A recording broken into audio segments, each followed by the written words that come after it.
शुक्लाम्बरधरं विष्णुं शशिवर्णं चतुर्भुजं प्रसन्नवदनं ध्यायेत् सर्वविघ्नोपशान्तये.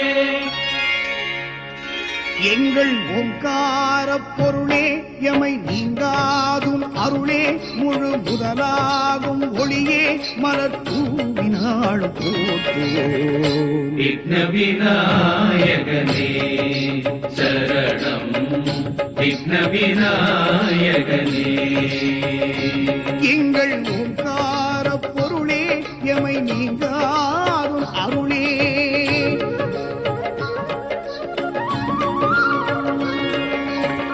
வினைகளை தீர்க்கும் விக்னேஸ்வரனே தடைகளை நீக்கிடும் விநாயகா.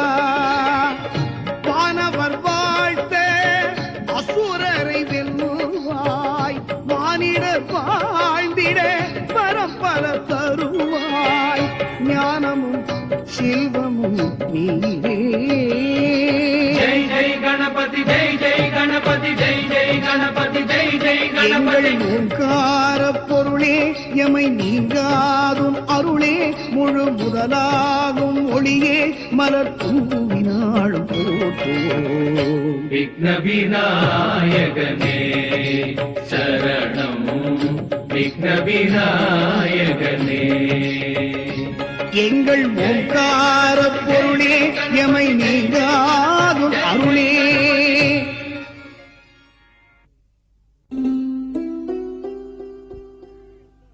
பிரியம்பதா, எனது அருமை மனையானே, உன் பெற்றோர்கள் ஏன் உனக்கு பிரியம்பதா என்று பெயர் வைத்தார்கள் என்று எனக்கு தெரியவில்லை.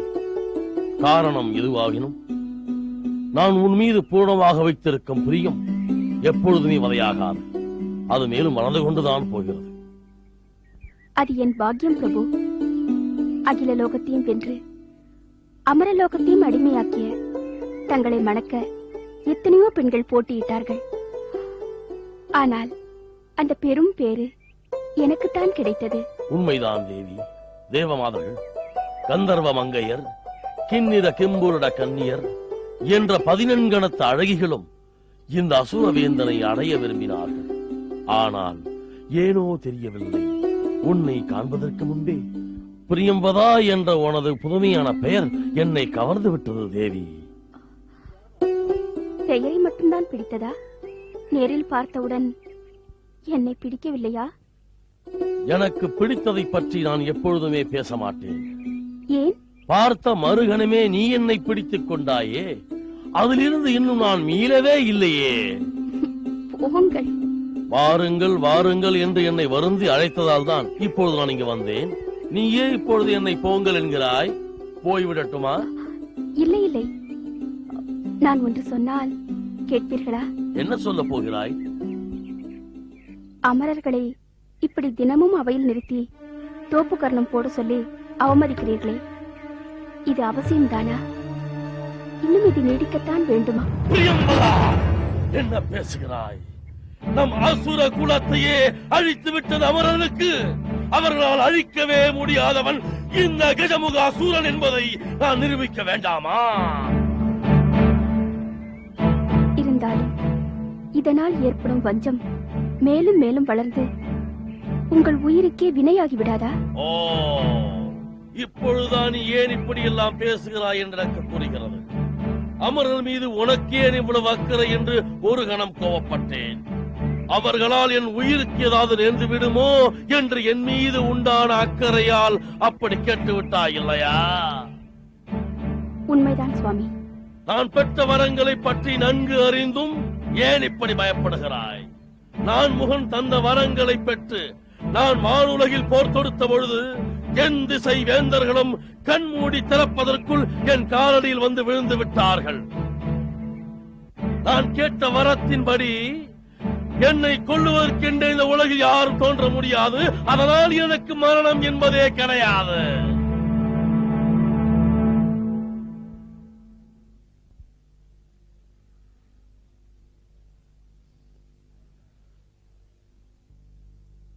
வாழ்க அசுரகுல சக்கரவர்த்தி. வாருங்கள் அமைச்சரே, இந்த நேரத்தில் இவ்வளவு அவசரமாக ஆலோசனை மண்டபத்திற்கு வந்திருப்பதை பார்த்தால் சற்று விபரீதமான செய்திதான். யானை முகமும் மானிட உடலும் கொண்டு தேவாம்சம் பொருந்திய ஒரு பிள்ளை கைலாயத்தில் தோன்றியிருக்கிறானாம். ஆ, நேரில் வேறு வடிவத்தில் சென்று பார்த்து வந்த நமது ஒற்றன் தங்களிடம் சொல்ல காத்திருக்கிறார். ஆம் பிரபு, நான் நேரில் சென்று கண்டதைத்தான் அமைச்சர் பெருமானிடம் தெரிவித்தேன். ஆ. ஓ, எனக்கும் ஒரு எதிரி இவ்வுலகில் தோன்றிவிட்டானா? நாராயண நாராயண. வாருங்கள் நாரதரே, விவகாரம் என்று ஒன்று வந்தாலே தாங்களும் அங்கே வந்து விடுவீர்கள். நாராயண, நல்ல வேளை. ஏன்? நாராயணா, நல்ல வேளை. விவகாரத்தை உருவாக்கியவனே நான் தான் என்று சொல்லாமல் போனாயே, அந்த வகையில் தப்பித்தேன். நாரதரே, சொல் கஜமுகா. தாங்கள் திருலோக சஞ்சாரி என்ற பெயர் பெற்றவர் அல்லவா? ஆமாம், திரிலோகம் என்னும் 3 லோகங்களிலும் சஞ்சாரம் செய்து கொண்டே இருப்பதால் அப்படி சொல்கிறார்கள். அப்படியானால் தாங்கள் கைலாயத்திலும் திரிந்து விட்டுதானே வருகிறீர்கள்? கஜமுகா, அந்த திரிந்துவிட்டு என்று சொல்வதை சற்று மாற்றிக்கொள்ளேன். அது எப்படியோ தோன்றுகிறது. வேண்டாம், கைலாயத்திலும் சென்று தரிசித்து விட்டுதானே வருகிறீர்கள்? ஆமாம். யாரையெல்லாம் தரிசித்தீர்கள்? தோளுடைய செவியன், காடுடைய சுடலைக் கொடி பூசியவன், ஏடுடைய மலைகளெல்லாம் போற்றும் பெருமைக்குரியவன், ஈடுடைய கைலாயத்தில் உறைபவன்.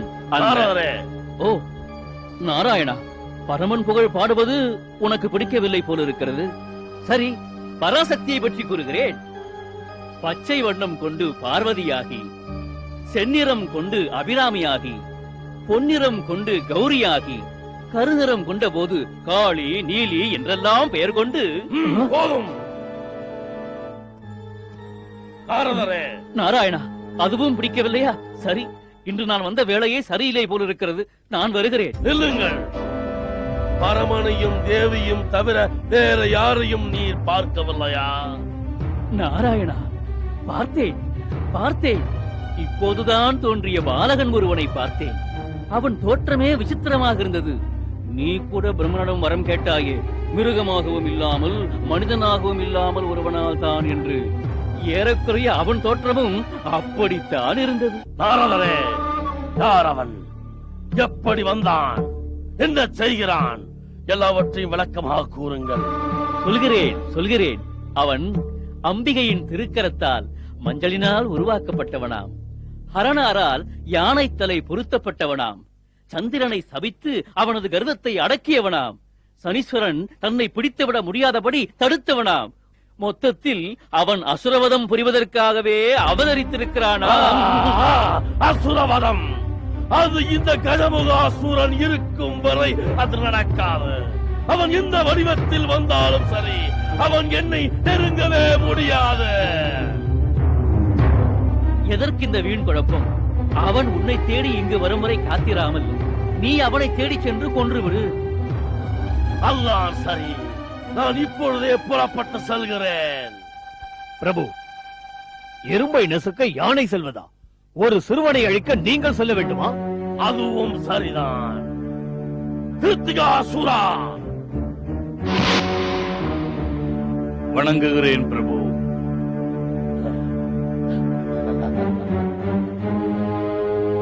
ஆணையிடுங்கள்.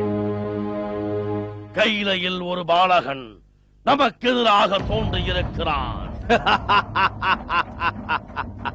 விளையாடும் பாலகன் தானே.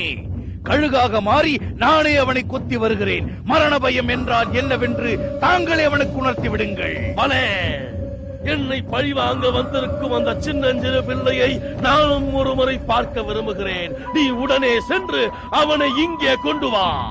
உத்தரவு பிரபு.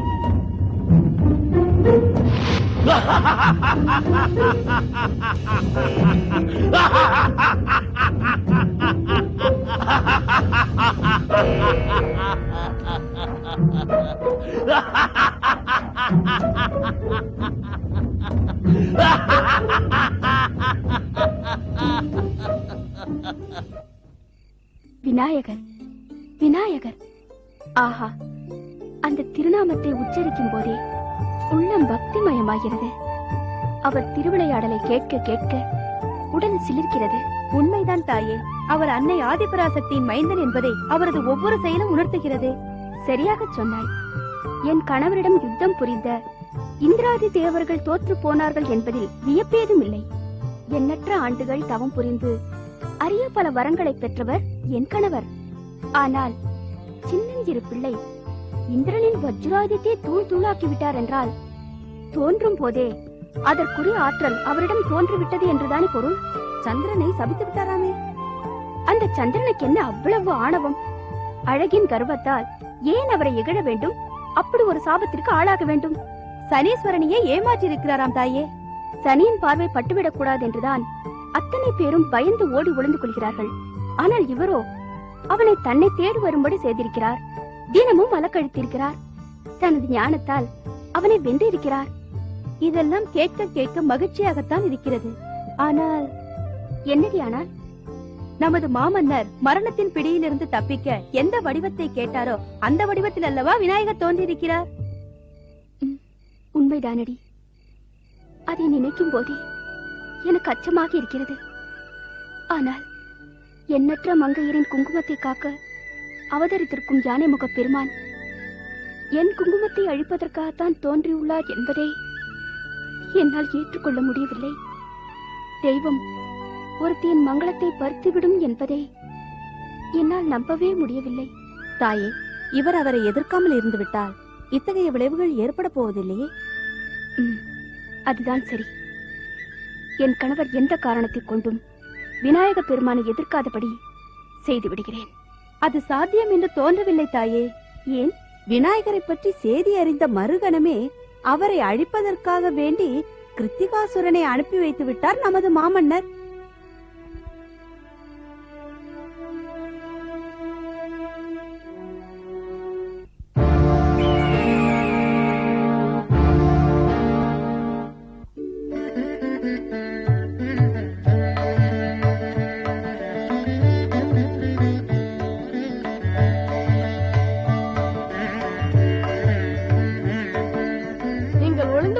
நான் பிடிக்கிறேன். எல்லாரும் போய் ஒளிந்து கொள்ளுங்கள். ஓடி ஒளிந்து கொள்ளுங்கள்.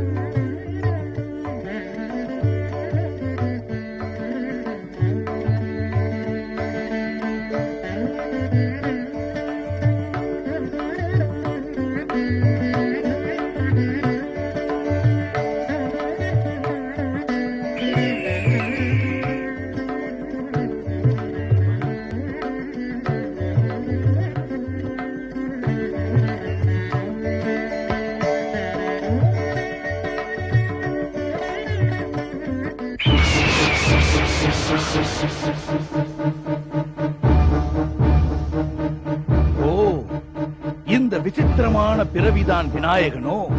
இவனை கையில் எடுத்து கசக்கி விடலாமா அல்லது காலில் மிதித்து நசுக்கி விடலாமா? வேண்டாம் வேண்டாம். பரமேஸ்வரனின் மகனை கைலாயத்தில் கொன்று போட்டால் அதை அவர்களால் தாங்க முடியாது. அதோடு சக்கரவர்த்தி கஜமுகாசுரன் இவனுக்கு மரணத்தின் பயத்தை உணர்த்தி இவனது உயிரை வாங்க திட்டமிட்டிருக்கிறார். அதனால் என்ன நடந்தது, எப்படி நடந்தது என்று எவருமே கண்டுபிடிக்க முடியாதபடி நானே கழுகாக மாறி இவனை கொத்திக் கொண்டு போகிறேன்.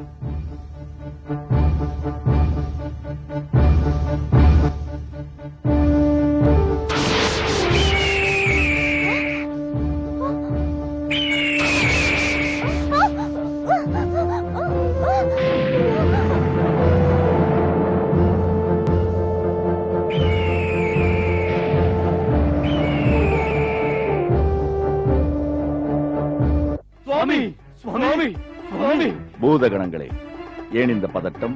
அதை எப்படி சொல்வோம் பிரபு? எதுவாயினும் தயங்காமல் சொல்லுங்கள். தங்கள் குமாரனை, எங்கள் விநாயக பெருமானை. விநாயகனுக்கு என்ன நேர்ந்தது? சீக்கிரம் சொல்லுங்கள்.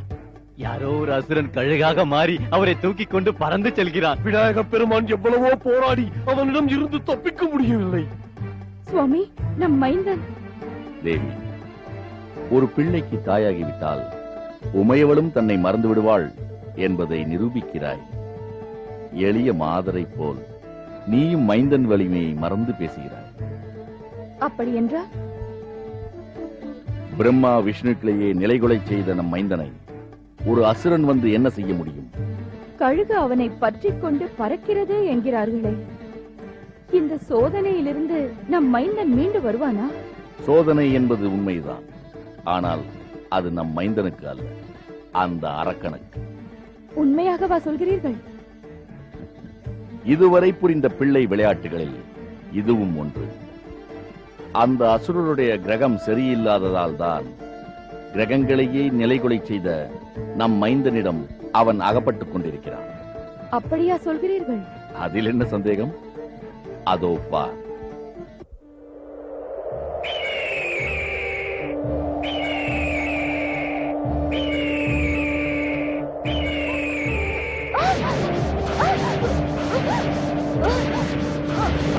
விநாயகா, வந்துவிடு, நாம் போகலாம்.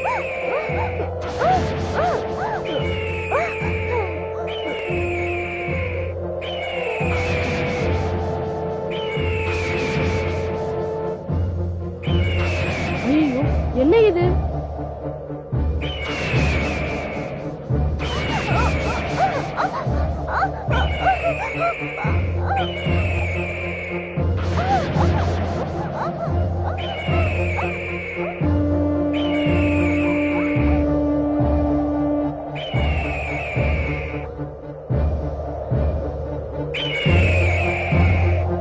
ஐயோ, என்ன செய்வதென்று தெரியவில்லையே.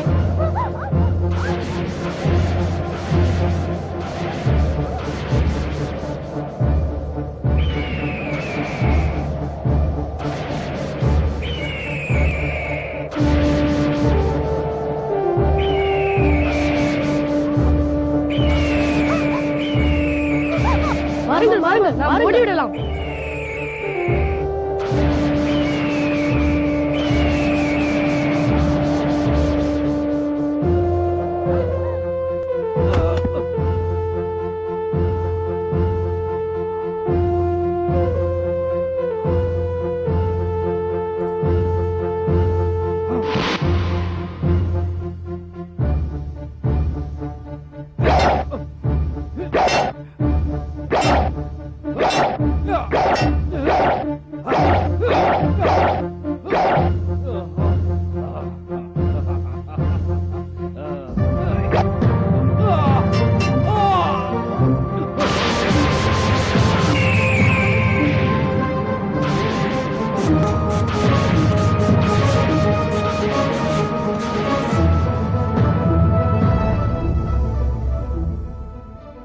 வாழ்க விநாயக பெருமான், வாழ்க அசுரனை வென்ற ஆணைமுக கடவுள்.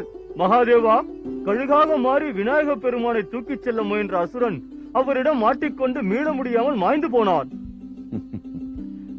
ஐங்கரன் எதற்காக வந்தானோ அந்த அவதாரம் துவங்கிவிட்டது.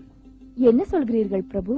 கஜமுகாசூரன் கழுகாக வந்த இந்த கிருத்திகாசுரனை இங்கு அனுப்பி வைத்ததன் மூலம் தானே ஒரு துவந்த யுத்தத்திற்கு வழிவகுத்து விட்டான்.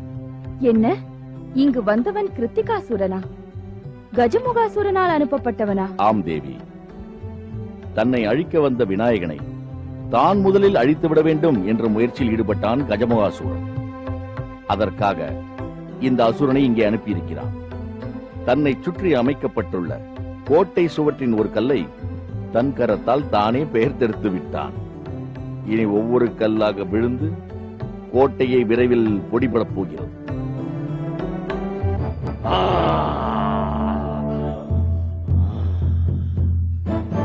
ஒற்றனே, இன்று வரை இந்த கஜமுகாசூரன் அனுப்பிய எந்த வீரனும் மரணம் அடைந்ததாக வரலாறு கிடையாது. ஒரு சிறுவனிடம் அகப்பட்டு அசுர வீரன் ஒருவன் மரணம் அடைந்து விட்டான் என்று சொல்வதற்கு உனக்கு என்ன துணிச்சல்? நான் என் கண்ணால் கண்டதைத்தான் சொன்னேன் பிரபு. எப்படி இது நடந்தது? கிருத்திகாசூரன் எப்படி மாண்டான்? அவர் கழுகாக மாறி அந்த சிறுவனை வானில் தூக்கி சென்றபோது அவன் அவரை அங்கே வைத்து கொன்று விட்டான் பிரபு. பிரபு, சிறுவன் என்பதால் கிருத்திகாசுரன் சற்று அலட்சியமாக இருந்து ஏமாந்து விட்டார் என்று கருதுகிறேன்.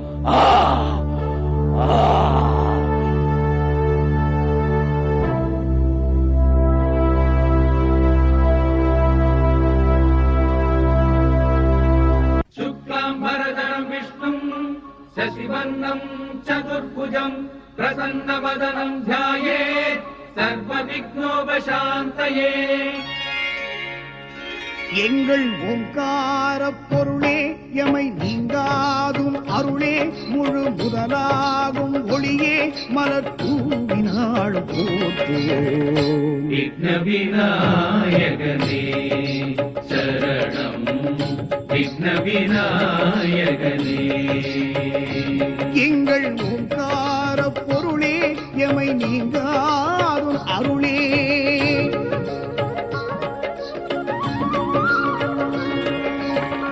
ஒரு கொம்புடனே இரு செடி கொண்டாய் மும்மதம் பொழிந்திடும் ஏழமுகா நான்மறை போற்றும் ஐங்கர உருவி அருமுகன் போற்றும் எழுகடல் வடிவே என் திசை நவக்கோ ஜெய் ஜெய் கணபதி ஜெய் ஜெய் கணபதி ஜெய் ஜெய் கணபதி ஜெய் ஜெய் எங்கள் கணபதி ஓங்கார பொருளே எமை நீங்காதும் அருளே முழு முதலாகும் ஒளியே மலர் தூவினாளும் போற்றுவோம் விக்ன விநாயகனே சரணம் விக்ன விநாயகனே எங்கள் ஓங்கார பொருளே